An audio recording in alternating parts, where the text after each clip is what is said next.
Hello guys, good morning. तो अगर आप ये वीडियो देखना आए हो ना, इतना तो ज़रूर है कि आपकी पढ़ाई की हालत थोड़ी कुछ ख़राब सी है, राइट। मतलब उतनी अच्छी नहीं चल रही जितनी अच्छी चलनी चाहिए, क्योंकि 35 डेज़ भी नहीं रहे हैं अब, ठीक है। और अब आप ये वीडियो देख रहे हो कि 35 डेज़ में क्या किया जा सकता है और क्या नहीं। तो इट्स ओके, आपको आइडिया लगेगा, आपकी कोई हेल्प भी होगी, आपको कुछ नया ही पता चलेगा। पर आपसे रिक्वेस्ट है कि आप ये वीडियो पूरी देखना, क्योंकि क्या होता है ना, आपको मैंने आज से पहले कभी किसी वीडियो में नहीं बोला कि पूरी देख रहा। उसके पीछे रीज़न ये था कि छोटी छोटी बातें होती है जो आपको आधी अधूरी वीडियो में भी समझ में आ जाती है, तो आप वहाँ से निकल लेते हो, ठीक है। और कोई बात नहीं। बट आज ये वीडियो ज़्यादा लंबी नहीं होगी, मुश्किल से 10-15 मिनट की, तो ट्राई करना कि आप ये वीडियो पूरी देखो, ठीक है। और मुझे पता है कुछ बच्चे सोच रहे होंगे कि मैम, जब ये आया था सिलेबस तब तो आपने कोई वीडियो नहीं बनाई थी कि इसको कैसे तैयार करें कैसे नहीं करें, और अब आप बना रहे हो जब 35 दिन भी नहीं बचे पूरे, है ना। तो बेटा, यही राइट टाइम है इस वीडियो को बनाने का। उसके पीछे पर्पज़ यही है, अभी ऐसी वीडियो आपको किसी भी चैनल पे नहीं मिलेगी, है ना। और आपकी मैम का तो आपको जब मन कर जाए तभी इन्फॉर्म कर देती हैं, राइट। तो देखो, बात ऐसी है कि ये वीडियो मैं तब बनाती ना, बहुत से बच्चे ऐसे होते हैं जो सिर्फ ये चीज़, ये सिलेबस के इन्हीं टॉपिक को या ऐसी ही चीज़ को फॉलो करके थ्योरी की तरफ बिल्कुल भी नहीं जाते, है ना। और आपको भी पता है कि थ्योरी ना पढ़ने से और क्वेश्चन प्रैक्टिस ना करने से कोई फिर कोई मतलब ही नहीं रहता कि यार आपका सिलेक्शन हो जाएगा, ठीक है। ये सब चीज़ें मस्ट है और जो होनी भी चाहिए। बट अभी इतना टाइम नहीं है, तो मैं आपको सिर्फ एक एडवाइस दे रही हूँ। और बहुत से बच्चे अब मैसेज करेंगे, मैम इतना पढ़ लें हमारा सिलेक्शन हो जाएगा। देखो बेटा, आप ये वीडियो देख रहे हो मतलब आपको कहीं ना कहीं डर है कि कहीं सिलेक्शन ना हो, राइट। कहीं मैं कुछ गलतियाँ तो नहीं कर रहा। तो आप ये वीडियो पूरी देखो, और आपको यही बोलूँगी मैं कि अगर कुछ भी नहीं कराना है तो इतना तो पक्का ही करना है, ठीक है। अगर आपको सिलेक्शन चाहिए तो बाकी ऐसा नहीं है कि पढ़ने वालों की सिलेक्शन नहीं होते। कल भी ग्रुप के अंदर एक स्टूडेंट का पटवार में सिलेक्शन हुआ है। मैसेज करके बड़ी अच्छा लगा, क्योंकि वो बंदा, मतलब वो जो स्टूडेंट है वो पहला बच्चा है उस ग्रुप में जिसका सिलेक्शन हुआ है किसी न किसी में, राइट। और खुशी तो होती है ना, चाहे पढ़ाई उसने की है, मेहनत उसने की है, बट एक आपको भी पता है कि मैं आपको बिल्कुल अपने फैमिली की तरह ट्रीट करती हूँ, तो इसी वजह से वो बस याद आया तो आपको इन्फॉर्म कर दिया, ठीक है। तो बेटा, खुशी मिलती है। आप लोगों को भी सोचो कि मेरे को ये सब करना ही है, और लेब असिस्टेंट के पेपर में सिलेक्शन लेके मैम को ऐसे ही मैसेज करना है कि मैम मेरा लेब असिस्टेंट में हो गया, बस। इससे ज़्यादा कुछ नहीं चाहिए, है ना। ये जो क्वेश्चन मार्क लगाए हैं ना, जो आपको भी है कि होगा या नहीं होगा, होगा या नहीं होगा, तो ठान लो हो जाएगा। सिर्फ 30-35 दिन बचे हैं, आपके हाथ में वैसे भी कुछ नहीं है, ठीक है। अब चलते हैं सिलेबस की तरफ। हँसी हँसी तो आपको बहुत आ रही होगी, राइट, कि मैम ऐसा क्या बताने वाले हैं कि हमें सिलेबस दिखाया जा रहा है, वो भी अब। हाँ जी, बिल्कुल। तो देखो, पहली बात ये कि आपको हमेशा याद होना चाहिए कि आपके एग्ज़ाम पैटर्न क्या है। अगर आप लोग टेस्ट सीरीज़ भी ले रहे हो तो देख लेना वो आपके एग्ज़ाम पैटर्न के अकॉर्डिंग चल रहा है या नहीं चल रहा है। क्योंकि क्या है ना, जो पुराने टेस्ट सीरीज़ हैं, जो पुराने टेस्ट लोगों ने अपलोड किए हैं, वो पता है पुराने पैटर्न पे 150 क्वेश्चन वाला ही चल रहा है बहुत जगह तो अभी तक, ठीक है। तो ध्यान रखना। बाकी आपको पेपर 1 का पैटर्न और पेपर 2 का पैटर्न तो पता ही है, ठीक है। राजस्थान का भौगोलिक, ऐतिहासिक, सांस्कृतिक, सामान्य ज्ञान। मैंने आपको पहले भी बोला है कि जिनको अभी तक कुछ समझ में नहीं आ रहा क्या करना चाहिए, तो प्लीज़ ये तो आपको करना ही करना है, ठीक है। इसके अलावा आप शैक्षणिक मनोविज्ञान कर सकते हो और राजस्थान का करंट कर सकते हो। इसके अलावा आपको अभी भी बोलूँगी कि अगर आपने अभी तक विश्व एवं भारत का सामान्य ज्ञान नहीं देखा है तो प्लीज़ देखना भी मत। आप सिर्फ इतना कर सकते हो, अभी जो लास्ट पेपर हुआ है वीडियो का या एसआई का, ठीक है, या पटवार का, जहाँ पे भी इंडिया लेवल की जीके हल्की फुल्की आती है, आप उन पेपर्स को देख सकते हो कि उनमें कैसे क्वेश्चंस आए हैं और कहाँ से क्वेश्चन आए, ठीक है। मतलब इंडिया जीके के ओनली PYQs। बट अभी थोड़ी पढ़ने मत बैठ जाना, या फिर आपने ये अच्छे से किया है तो ये स्किप भी कर सकते हो। मैं आपको ये वीडियो बना के याद दिला रही हूँ, जो गलती कर रहे हो बंद कर दो उसे, ठीक है। कुछ मतलब सोच समझ के ही आपको ये एडवाइस दी जा रही है, थोड़ा भरोसा रख सकते हो। अगर आपने फर्स्ट, सेकंड और फोर्थ कर लिया ना, तो थर्ड को आप स्किप भी कर सकते हो, या फिर आपको लगता है कि मैम पूरा छोड़ना तो सही है, कंपटीशन बहुत ज़्यादा है, ऐसे कैसे छोड़ूं, तो आप सिर्फ राजस्थान मतलब जो इंडिया जीके के PYQs है आप सिर्फ ओनली वही देख लो, ठीक है। आपका टाइम भी बचेगा और आपको लगेगा कि चलो कुछ तो करा, है ना। अब देखो, जो राजस्थान की ज्योग्राफी है उसके अंदर बच्चों को दिक्कत नहीं आ रही, आर्ट एंड कल्चर भी याद हो रही है।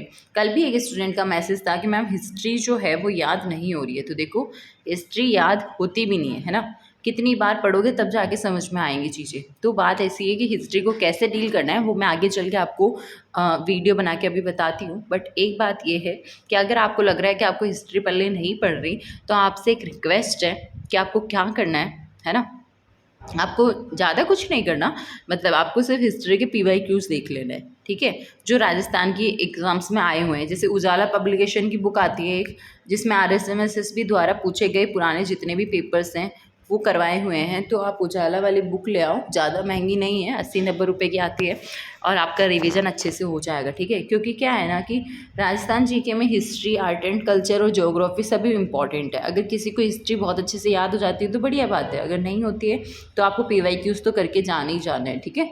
क्योंकि आपको भी पता है राजस्थान जीके बदलने वाली तो है नहीं है, अगर वो टॉपिक आपके सिलेबस पर मैंशन है तो कहीं ना कहीं तो सवाल रिपीट होंगे ही होंगे। तो ये पहले पेपर की बात। अब सेकंड पेपर की बात ऐसी है, मैंने आपको पहले भी बोला था जनरल साइंस अलग से पढ़ने के लिए आप पढ़ने की नीड नहीं है, बट फिर भी अगर आपको लगता है कि हमें तो जनरल साइंस पढ़नी है, हमारा काम तो नहीं चलने वाला मैम, तो आपसे एक रिक्वेस्ट है बेटा कि जो जनरल साइंस है आप लूसेंट वाली बुक उठा के उससे एक बार रीड कर लो, बट उसे बार बार मत पढ़ना, ठीक है। यहाँ आपको कहीं ऐसा नहीं है कि अगर आपने जनरल साइंस पढ़ ली अच्छे से तो आपका सिलेक्शन अच्छे नंबरों से हो जाएगा, है ना। यहाँ सिर्फ सिलेक्शन लेना है, जॉब लगनी है, बाकी सब जाए बाहर में, ठीक है। तो इसी वजह से कह रही हूँ, अगर आपको लगता है कि रास्ता मतलब जो जनरल साइंस है एक बार रीड आउट करनी चाहिए, तो आप लुसेंट की बुक देख सकते हो, है ना। लुसेंट की बुक में जो साइंस दे रखी है जनरल साइंस उसे रीड कर लेना। अदरवाइज़ मैं यही बोलूँगी कि अगर आपने इतना कर लिया ना तो आप इसको स्किप भी कर सकते हो, विज्ञान का सेकेंडरी स्तर। वो इस वजह से क्योंकि आपको भी पता है, जैसे आपने पाचन तंत्र पढ़ा है, उत्सर्जन तंत्र पढ़ा है, तंत्रिका तंत्र पढ़ा है, पेशीय कंकाल तंत्र पढ़ा है ना, तो ये कुछ यहाँ से जो इजी सवाल बनते हैं, जैसे एंजाइम्स पढ़े, तो वो 10th वाले मतलब 10th लेवल की जो जनरल साइंस आएगी उसमें भी तो आती है ना। तो जैसे किसी एंजाइम के बारे में पूछ लिया, किसी के हार्मोन के बारे में पूछ लिया, किसी हार्मोन की कमी की वजह से कौन सा रोग होता है ऐसे पूछ लिया, तो एक बार बताओ ये सब चीज़ें क्या आपने इसमें पढ़ी नहीं है? अगर नहीं पढ़ी ना तो फिर आपने पढ़ा क्या है यार, थोड़ा भरोसा रखो। आपने अगर ये तीनों पोर्शन बहुत अच्छे से कवर किए हैं तो इसका मतलब ये ऑटोमेटिक कवर हो चुका है, इधर टाइम खपाने की ज़रूरत नहीं है। बट अगर आप अपने दिल की तसल्ली करना चाहते हो ना, एक दिन अलार्म भर के बैठो कि मुझे 3 घंटे पढ़ाई करनी है, और टाइमर लगा लो, ठीक है, कि 3 घंटे के अंदर मुझे सिर्फ रीड आउट करना है लुसेंट की मतलब जो सामान्य ज्ञान दे रखा है वो। आपको खुद को आइडिया लग जाएगा कि आपने एक मतलब इस लेवल की साइंस कर रखी है, तो ये थोड़ा बहुत तो आपको बहुत अच्छे से आता है, ठीक है। अभी भी मैं आपको ये बोलूँगी, बाकी जो बच्चे अभी बिल्कुल छोड़कर जा रहे हैं ना फिजिक्स, आपको मैं अभी बताती हूँ कि कौन कौन से टॉपिक हैं जो आपको नहीं छोड़ने चाहिए, और वो तो करने ही करने हैं, ठीक है। क्योंकि वहाँ से ऐसा नहीं है कि आपसे न्यूमेरिकली पूछा जाएगा, वहाँ से स्टेटमेंट वाइज सवाल भी आ सकते हैं, और स्टेटमेंट वाइज सवाल अगर आपके कॉन्सेप्ट अच्छे हैं तो आप अच्छे से परफॉर्म कर सकते हो, ठीक है। इसके बाद में ध्यान रखना, प्रत्येक प्रश्न पत्र में सभी प्रश्न बहुविकल्पीय होंगे, है ना, और अंक तो आपको पता है समान ही है। और मैंने आपको पहले भी बोला था कि नेगेटिव मार्किंग का बहुत बड़ा रोल है। बट एक चीज़ ध्यान रखना, जो लोग जनरल OBC में आते हैं आपको पता है कि 300 का टारगेट तो लेके चलना ही चलना है, तो आपको इतनी अटैम्प्टिंग तो करनी है। अगर आपकी इतनी अटैम्प्टिंग नहीं हो रही है तो फिर आपको 50-50% और सवाल में कि या तो ये सही होगा या ये होगा, तब भी बेटा आपको करना तो पड़ेगा। क्योंकि क्या होगा ना, अगर आप लोग नेगेटिव के चक्कर में सवाल अटैम्प्ट नहीं करके आए, है ना, और आपकी अगर अटैम्प्टिंग 250 तक भी नहीं हुई, तो फिर आपका जो सिलेक्शन है वो ऑलरेडी 50-50 हो जाएगा, ठीक है।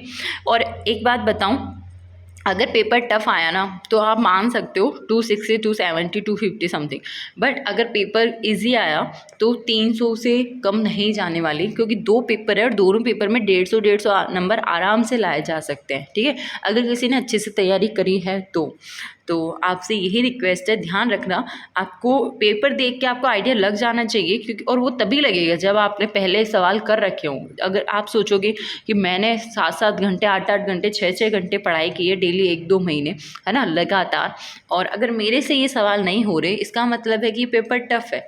और जो पढ़ता है ना बच्चा, वो ये चीज़ मतलब कैच कर लेता है उसका माइंड कि ये सवाल, ये पेपर का लेवल किस टाइप का है।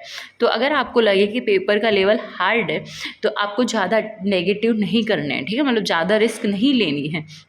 अगर आपका इजीली 250 टू 70 तक अटेम्प्टिंग हो रही है और आपको लगता है पेपर बहुत हार्ड है, जैसे 2016 में आया था, है ना, देख लेना एक बार 2016 का पेपर, वैसे आपको PYQs करवाए थे, तो आप वहाँ पर भी पेपर देख सकते हो, प्लेलिस्ट में मिल जाएगा, है ना। तो 2016 का पेपर देख के जाना एक बार के लिए, ऐसे ही मतलब नज़र से निकाल के जाना, ताकि आपको आइडिया लग सके कि अगर ऐसा पेपर आया ना तो भाई कट ऑफ बहुत कम रहने वाली है, तो आप वहाँ पर रिस्क ना लो 50-50 में फंसो तो।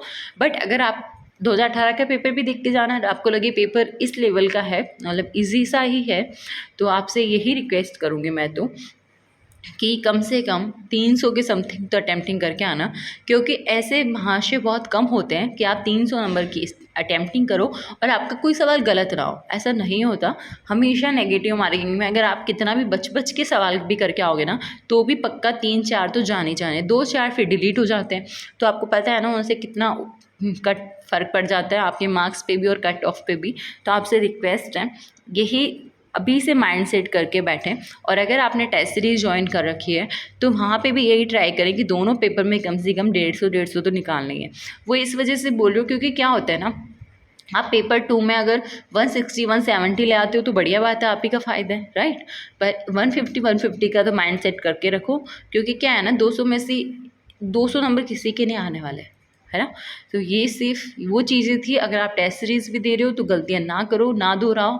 और ये वीडियो बनाने का पर्पज़ बेटा यही है कि अब जून लगने वाला है, और लगने वाला है, ये सोचो आ ही चुका है, तो आपको अपना बेस्ट देना है, टेंशन नहीं लेनी है। एग्ज़ाम फियर जो होता है वो सबको होता है, सबको एग्ज़ाम से डर लगता है, आपको बहुत काम होके इन सब चीज़ों को डील करना है कि इट्स ओके यार, मैंने जितना कराना सफिशेंट है, भरोसा रखो उस पर, ठीक है। जो आपने पढ़ा है, जो आपका स्टडी मटेरियल है, टेंशन ना लो। All the very best for your preparation, because ये वीडियो बहुत लंबी हो जाएगी, तो आपको देखते हुए क्या आएगा, जोर आएगा, है ना। इसी वजह से मैं आपको पेपर 1 के लिए अलग वीडियो और पेपर 2 के लिए अलग वीडियो बना के दे देती हूँ, ठीक है। बाय।